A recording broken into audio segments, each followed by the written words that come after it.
Lección 334.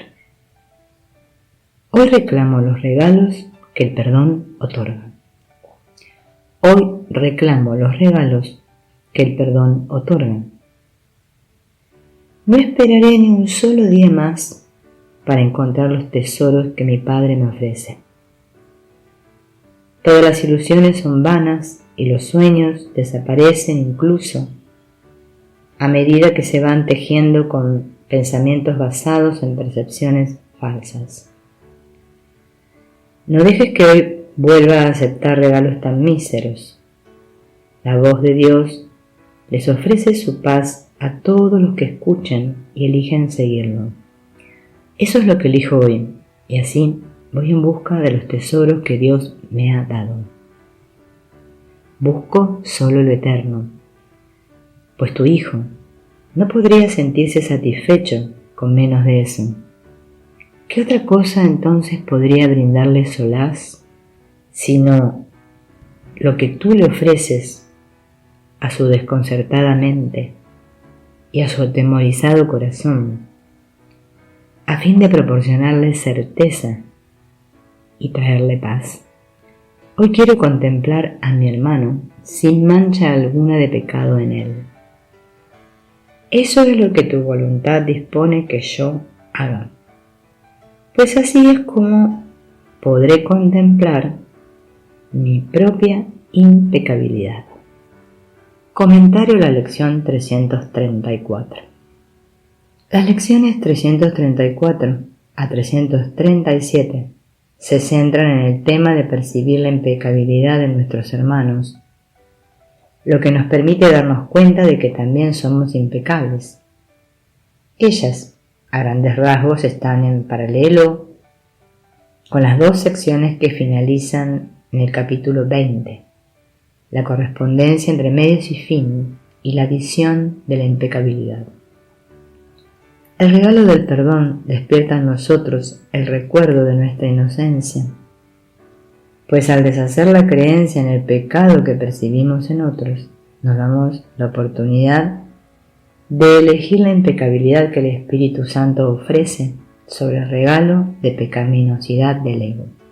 Se nos hace un llamamiento para que reconozcamos cuán infelices estamos viviendo bajo la guía del ego y cuán felices seríamos si le permitiéramos a él ser nuestro maestro. Si estamos infelices con los regalos de ira, depresión o dolor del ego, necesitamos recordar que estos fueron nuestra elección y por lo tanto podemos elegir de nuevo. El ego siempre nos hará buscar lo efímero, los regalos del especialismo del mundo. Por eso se nos recuerda que lo que realmente queremos y solo queremos es el amor que nunca termina. Y la manera en que encontramos lo eterno en nosotros mismos es perdonando. Comenzamos donde creemos que estamos, en las relaciones especiales plagadas de necesidad y resentimientos. Aprendemos a usarlas como aulas de aprendizaje bajo la guía de nuestro nuevo maestro, en las cuales llegamos a comprender que el pecado que percibimos a nuestro alrededor o incluso en nuestros propios cuerpos es una proyección de la creencia de la mente en el pecado. Una vez que volvemos a la fuente del error, podemos, como el tomador de decisiones, elegir de otra manera.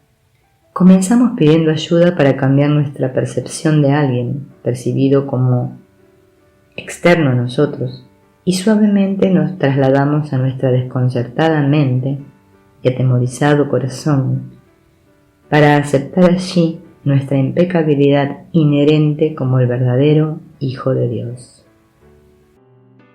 ¿Qué es el ego? El ego no es otra cosa que idolatría, el símbolo de un yo limitado y separado, nacido en un cuerpo, condenado a sufrir y a que su vida acabe en la muerte. Es la voluntad que ve a la voluntad de Dios como su enemigo y que adopta una forma en que ésta es negada. El ego es la prueba de que la fuerza es débil y el amor temible, La vida en realidad es la muerte y solo lo que se opone a Dios es verdad. El ego es demente, lleno de miedo, cree alzarse más allá de lo omnipresente, aparte de la totalidad y separado de lo infinito. En su demencia cree también haber vencido a Dios mismo, y desde su terrible autonomía ve que la voluntad de Dios ha sido destruida. Sueña con el castigo y tiembla ante las figuras de sus sueños, sus enemigos que andan tras él queriendo asesinarlo antes de que él pueda proteger su seguridad atacándolos primero. El Hijo de Dios no tiene ego. ¿Qué puede saber él de la locura o de la muerte de Dios cuando mora en él? ¿Qué puede saber de penas o de sufrimientos cuando vive en una dicha eterna? ¿Qué puede saber del miedo, del castigo, del pecado, de la culpabilidad, del odio o del ataque? Cuando lo único que la rodea es paz eterna, por siempre imperturbable y libre de todo conflicto, en la tranquilidad y silencio más profundos. Conocer la realidad significa no ver al ego ni en sus pensamientos, sus obras o actos, sus leyes o creencias, sus sueños o esperanzas, así como tampoco los planes que tiene para su propia salvación y el precio que hay que pagar por creer en él. Desde el punto de vista del sufrimiento, el precio que hay que pagar por tener fe en él es tan inmenso que la ofrenda que se hace a diario en su tenebroso santuario es la crucifixión del Hijo de Dios. Y la sangre no puede sino correr ante el altar donde sus enfermizos seguidores se preparan para morir. Una sola azucena de perdón, no obstante, puede transformar la oscuridad en luz y el altar, a las ilusiones en el templo, la vida misma. Y la paz se le restituirá para siempre a las santas mentes que Dios creó como su Hijo, su morada, su dicha y su amor, completamente suyas y completamente unidas a Él. Este yo es lo que continuamente elegimos idolatrar. Un ídolo está destinado a sustituir al verdadero Dios, con imágenes que toman la forma de nuestro Creador, quien es abstracto y carece de forma. Luego adoramos a los ídolos tomando su forma como verdad, mientras perdemos el contenido de amor de la verdad. Del mismo modo adoramos al ego en la forma del cuerpo, sustituyendo su yo por el ser de Cristo. El cuerpo se convierte así en realidad para nosotros en el héroe del sueño del ego, como Jesús nos dice en el texto. La Trinidad impía, de pecado, culpa y miedo del ego, nos deja aterrorizados de Dios, quien se ha convertido en nuestro enemigo mortal, en guerra con nosotros porque secretamente estamos en guerra con Él. Claramente esto no tiene nada que ver con el verdadero Dios, sino con la deidad vengativa del sueño del ego. La fuerza de Cristo es la debilidad del ego, porque es el poder de la perfecta unicidad. La fuerza del ego, realmente debilidad, es el poder aparente de la separación, al cual el mundo atestigua. Creemos que somos fuertes porque si estamos aquí, y ciertamente creemos que lo estamos, fue debido a nuestra derrota de Dios. Luego derrotamos a todos los demás a través de la indulgencia de nuestro especialismo, nuestra retorcida idea de fortaleza. Sin embargo, se nos pide que consideremos si esta es realmente la fuerza que queremos. Lo que subyace a nuestra creencia de que existimos como individuos es el pensamiento que ciertamente lo hemos destruido a él, la piedra angular del sistema de pensamiento de mente del ego.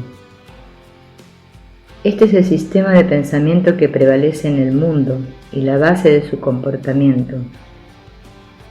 El perro come el perro, mata o te matarán, uno o el otro, la proyección sombría del pensamiento original de que existimos al haber destruido a Dios. Nuestra culpa grita que Él buscará recuperar su vida destruyéndonos a cambio. Cuando estamos en nuestras mentes correctas, fuera del sueño y recordando nuestra identidad como Cristo, ya no sabemos de la locura o muerte de Dios. Habiendo vuelto a la cordura, nos damos cuenta de que esta locura era un sueño que ahora ha desaparecido. Lo anterior nos dice una vez más que Dios no puede saber nada de este mundo, porque ¿cómo puede saber del pecado, la culpa, el miedo o la separación? Nada de lo cual ha sucedido. La clarificación de términos proporciona este contraste entre el ego y el milagro. Y se nos pide una vez más que elijamos entre la locura y la cordura, la ilusión y la verdad. Esto es lo que era el ego: el odio cruel, la necesidad de venganza, los gritos de dolor, el miedo a la muerte y el deseo de matar, la ilusión de no tener hermanos y el yo que parecía estar solo en el universo. El milagro corrige este terrible error con respecto a ti mismo con la misma dulzura con la que una madre amorosa adormece con su canto a su criatura. ¿No preferirías escuchar un canto así? ¿No contestaría a ese canto todo lo que pensabas preguntar, haciendo incluso que la pregunta dejase de tener sentido?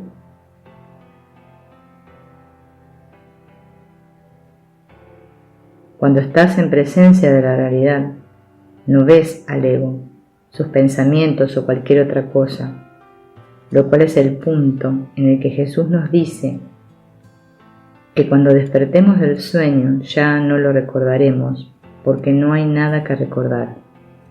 Por eso, desde la perspectiva no dualista, el espíritu no puede tener nada que ver con el sueño, ya que no conoce el ego ni su mundo.